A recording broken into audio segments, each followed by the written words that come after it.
उनसे अयोध्या वालों ने पूछा कि जब सब चुप गए तो तुम क्यों रो रहे हो, तुम भी शांत हो जाओ।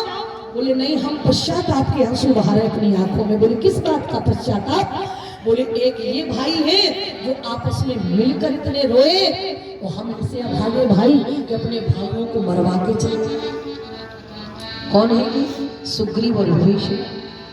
अयोध्या वालों ने पूछा कि तुम्हारे भाइयों को किसने मारा? बोले ये मत पूछो। बोले नहीं नहीं, बताना पड़ेगा किसने मारा। बोले क्षमा करना, मारने वाला कोई और नहीं, तुम्हारे राजा राम ही है, इन्हीं ने मारा है।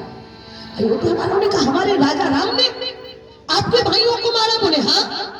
अयोध्या वालों ने राम जी से कहा प्रभु क्षमा करना, राज तिलक तो होना ही है, लेकिन हम एक प्रश्न का उत्तर चाहते हैं। कहा क्या?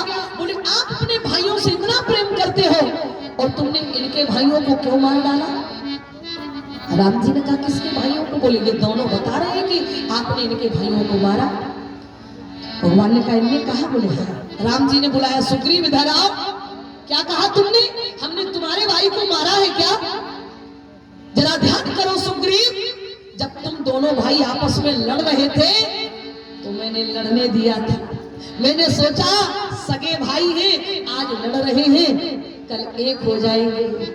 लेकिन जब तुम्हारे बड़े भाई ने तुम्हारी पिटाई करी और जब मुक्का खा करके तुम हमारे पास आए और तुमने नाराजगी बताई, प्रभु अगर हम चतुर ना होते भागने में तो तुमने तो हमें मरवाई दिया होता, तुमने बाली को क्यों नहीं मारा?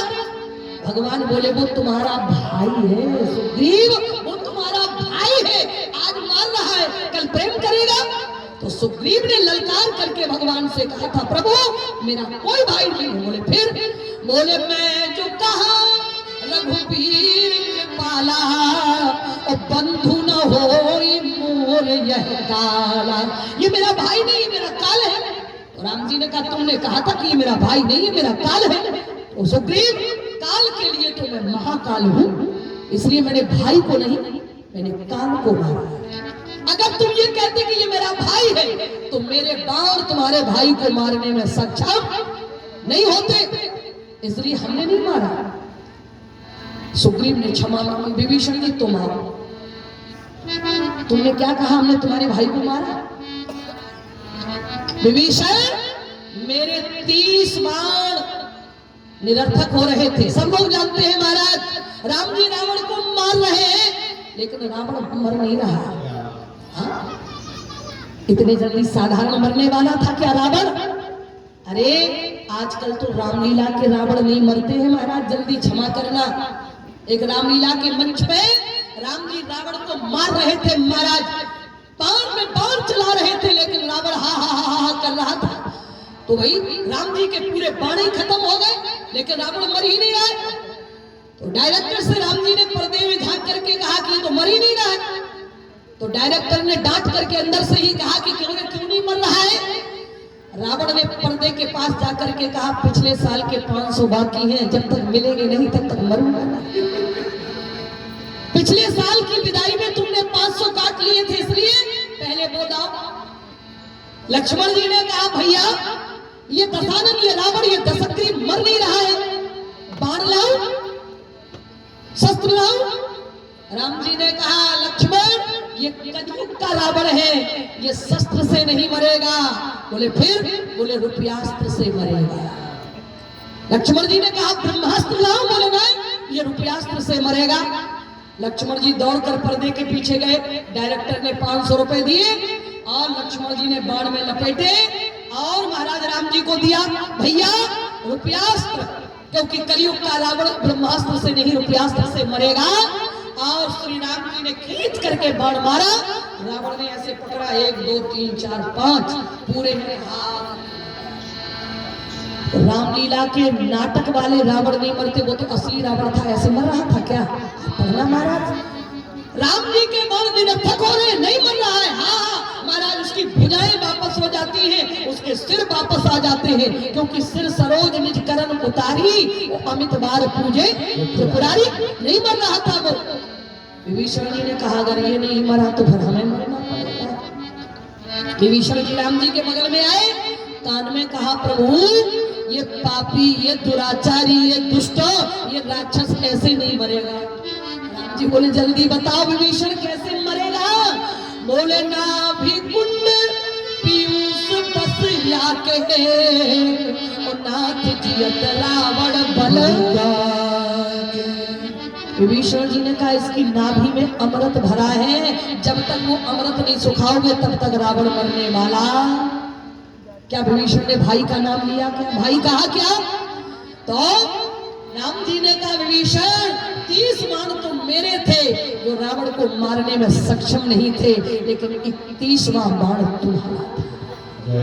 इसका तात्पर्य है कि जब तक बिना मौत के भाई नहीं चाहेगा तो तुम्हारे भाई को भगवान भी मारने में सक्षम, और जिस दिन भाई चाह लेगा तो भाई को मरने में देरी नहीं लगेगी। राम जी ने कहा हमने नहीं मारा। कथा बहुत विस्तार की है महाराज। हरि अनंत, हरि कथा अनंता। कथा से तो जी कभी भरता नहीं है, और हम तो चाहते कि कभी ना भरे, क्योंकि अगर भर जाएगा तो फिर आप लोग बुलाना छोड़ दोगे ना। अगर तृप्ति हो जाएगी तो बुलाना छोड़ दोगे। इसलिए समयानुसार श्री राम जी को अयोध्या वाले ले गए। भगवान ने अपने भाइयों को अपने हाथ से स्नान कराया, स्नान किया। सासुओं ने श्री किशोरी जी को महलों में ले जाकर स्नान कराया, राजसी वस्त्राभूषण धारण कराए, और श्री राम जी को राजसी वस्त्राभूषण धारण कराए गए। महाराज वशिष्ठ जी बड़े बड़े संत विद्वान महात्मा, पूरी अयोध्या बड़े बड़े राजा राज तिलक की महाराज व्यवस्था देख करके आ गए अयोध्या में, और भगवान को सिंहासन पर बिठाया गया। सिंहासन पर त्रिभुवन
आज किशोरी जी सिंहासन पर राजा रामचंद्र के बगल में विराजमान है। समर लेकर के लक्ष्मण शत्रुघ्न जी, छत्र लेकर भरत जी, चरणों में हनुमान जी। ये सुंदर दिव्य महाराज दरबार सजा हुआ है। राम जी राजा बन गए। राम जी के राज्य में दैहिक दैविक भौतिक तापा, और राम राज्य नहीं का हुए क्यों नहीं है वहां दैहिक दैविक भौतिकता? क्यों नहीं आता वहां पर महाराज? बोले इसलिए नहीं आता क्योंकि सब नर का नहीं परस्पर प्रीति, और चल ही स्वधर्म निरत सुतनी। कैसे रहते अयोध्या के लोग? बोले पयरु न कर का भूषण कोई, और राम प्रताप प्रसन्नता कोई। कहते महाराज सब अपने अपने धर्म का परिपालन करते हैं और सब प्रेम से रहते हैं आपस में, इसलिए वहां दैहिक दैविक भौतिक ताप नहीं आता। हमारी प्रार्थना है आप सब लोग लगा सको तो बाग लगाओ, आग लगाना मत सीखो, मिला सको तो हृदय मिलाओ, जहर मिलाना मत सीखो, करा सको तो मेल कराओ, फूट कराना मत सीखो, और उठा सके तो गिर को उठाओ और गिराना मत सीखो। अगर ये बातें आपके जीवन में रही तो आपके क्षेत्र में भी कभी दैहिक दैविक भौतिक ताप नहीं आएगा। आपके बच्चे तरक्की करेंगे, आप निरोगी रहेंगे, देवताओं की कृपा आपके ऊपर बरसेगी। बस यही राम राज्य का सूत्र है। ठाकुर जी ने स्वयं कहा था कि बड़े भाग मानुष तन पावा और सुर दुर्लभ सद ग्रंथन गावा। ये मनुष्य शरीर बड़ी देवताओं को दुर्लभ है ये शरीर, वो बड़ी कृपा मिली है ठाकुर की, हमें इतना सुंदर शरीर मिला।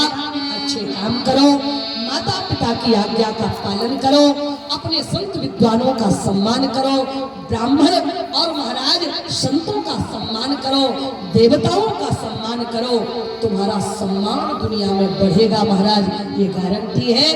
बहुत अच्छा लगा, बहुत आनंद आया। परम आदरणीय भैया श्री दिलीप सिंह जी के यहाँ पर व्यवस्था आवास की, उनकी धर्म पत्नी ने भी बहुत, शशि जी ने सेवा करी, बहुत प्रेम से रखा, बच्चे भी बहुत अच्छे, सबने प्रेम से, आप सबने बीच बीच में जाकर व्यवस्थाएं संभाली। परम आदरणीय भैया अध्यक्ष जी के यहाँ से समय समय पर व्यवस्थाएं बनती रही। अब हम बार बार नाम लेंगे अगर रबड़ी का, महाराज हलवा का, तो आप लोगों के मुंह में पानी आ जाएगा, लेकिन हमने कथा सुनाई इसलिए हमें रबड़ी मिल रही थी।